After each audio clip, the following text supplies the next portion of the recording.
Isaiah era nga ndi mukulembeze wa UCU Kampala campus mu kifo kya guild president. Nze twali ne session leero ebadde yogera ku kusoma ewaka nga batuyigiriza kikoze kiyambye ki abantu mu Uganda.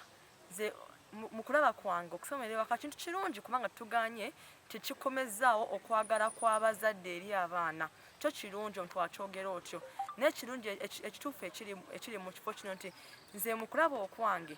abazadde abali mu kyalo abamu tebaasoma, abamu tebamanyi na kulabirira baana. Kati olabira ddala nti abali mu bibuga kiri bayambanya ate sina bonna kiri bayambamu konyo katini naye abali mu byalo ebyo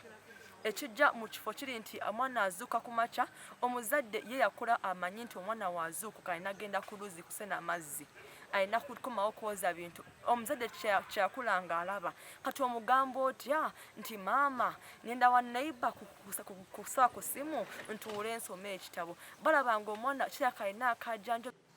That education is going on, but it is happening in the home for a change. Maybe God is giving our families an opportunity to play a role in our children's education, which is what our parents don't want to do. And what Catherine was saying before is true because I said it. I said that it is surprising to see the parents completely abdicate their role and their responsibility in their children's education. I said that it is amazing to see that the school now has become the safe haven for our children from their homes. Because you know that there has been an outcry out there that the schools should open because the young girls have got pregnant, because the young girls have got problems, the schools must open. But we send children from schools so that they can be safe at home. And I've been saying many times that education is a shared responsibility. It can't just be a responsibility for the state, for the Ministry of Education and schools, and give no responsibility whatsoever to the parents. Kati nze kyembadde ngamba abakulembeze abali mu Ministry of Education ekintu bakiteeka ku local level bagende nga bagamba buli muntu nti abazadde baba mentoring bagamba abazadde nti bana abaana gwanga ya Uganda ne gwanga endala balina okukula ba influencing eggwanga kati kwekyo tubaleka amabega nti obanyigiriza kale bakole emirimu tetuganye naye baweemu obudde bagenda okukozesa okusoma ebitabo byabwe. Abazadde n'ogenda omusajja teyasoma omuzadde tumuyigiriza okwagala omwana mu kwagala amuteekerawo environment emukkiriza okusoma. Nze nkoze n'abaana abato abava mu byalo omwana nakugamba nze kankugambe nzuuka ku makya omuzadde anvuma kati omwana nawagulawo ekitabo agulawo ekitabo naye ngaagulawo mu bulumi ekitegeera nawala bakooya abazadde mu kituufu kati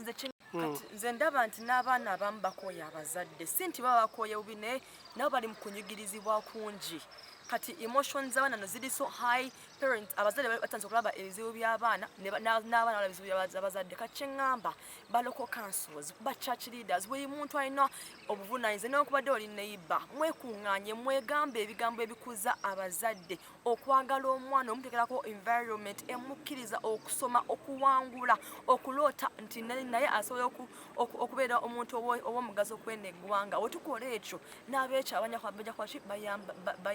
babayambiddwa kyobalaba amanya gange nze Stasha Kasevire ndi mukulembeze ku main campus mu kifo kya vice guild president. Kati kweno lecture gye tubaddemu Minister of Education agambye nti okusoma kuli ku mitendera gyonna university, primary ne secondary naye online learning just eri ku university level naye bano abaana bali mu primary oba secondary abaana bangi bali eyo waka tebasoma basically kale abaana bali eyo ewaka naye they are just doing housework just like my colleague has said tebasoma bali mu kufuna embuto abawala kale education is really not there at the lower levels only at university level but at secondary and primary levels it's really not there. Whom should kale mu lecture no gye tubaddemu waliwo speaker agambye nti much as we have online classes zino online classes aba intellect kale bana bafunye mu kasente nina iPhone oba kina yo no omwana kale no omuzadde nga talina iPhone ali yewaka tasobola ku accessing eno online learning naye ne tugamba nti naye kakati webituuse nga ne covid naye ayingiddemu ne tulaba nti famire zigenza okwesanga nga ziri waka bonna bali waka naye tebalina ntegeeragana entuufu fene nze nensaba nti singa tusoboka fe twanditudde ng'abantu nga bwe tutuula nga bwe mbeeraawo mu village yammwe mu parishi ne mutuula ne mutegeeragana mbagamba abaana baffe tunabalabirira tutya ekintu ky'okulabirira abaana tuleme okukirekera nnyo gavumenti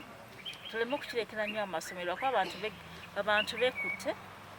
ku masomero naye gano amasomero gatandikibwa bazungu kati naffe ne tugendera mu ngeri y'abazungu gye bali basomesa tugenda mu boarding school abasomesa ne batusomesa saawa yonna tugimala mu ssomero naye twetaaga okuddayo ne tulowooze abantu ab'edda baali basoma batya buliwo programs mu TV gye mulaba kubukedde I think especially nga babalaga engeri ebintu gye bwali abaana nga babayigiriza okwoza okunaaza waka okulongosa ennyumba okuwata emmere okugisaanika bulungi okufumba engeri eri endala emmere newoomera ddala bulungi kati waliwo ebintu byetusobola okukola waka ne tulaba nti ffe nga community tubeera wamu ne twabiira abaana mu ngeri nga tubeera your brothers keeper kyetubadde tugamba the neighborhood principle netubeera nga tokosa munno tokosa mwana singa tubeera wamu ne tulaba nze mbadde nateeseza neŋŋamba mu lupapula lwange neŋŋamba nti government eteeka okuleeta tukole education model eri extension model in education abasomesa batandika okutambula mu maka bagenda kwegamba ne babaweereza ebibuuzo abasomesa babeere nga batambula ku village kulaba abaana kye bakola secondly ba social workers nabo babeere involved so kugamba abasomesa n'aba social workers singa babeera present on the ku kyalo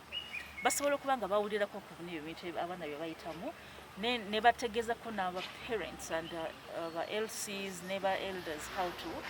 engeri gy'okuyisaamu abaana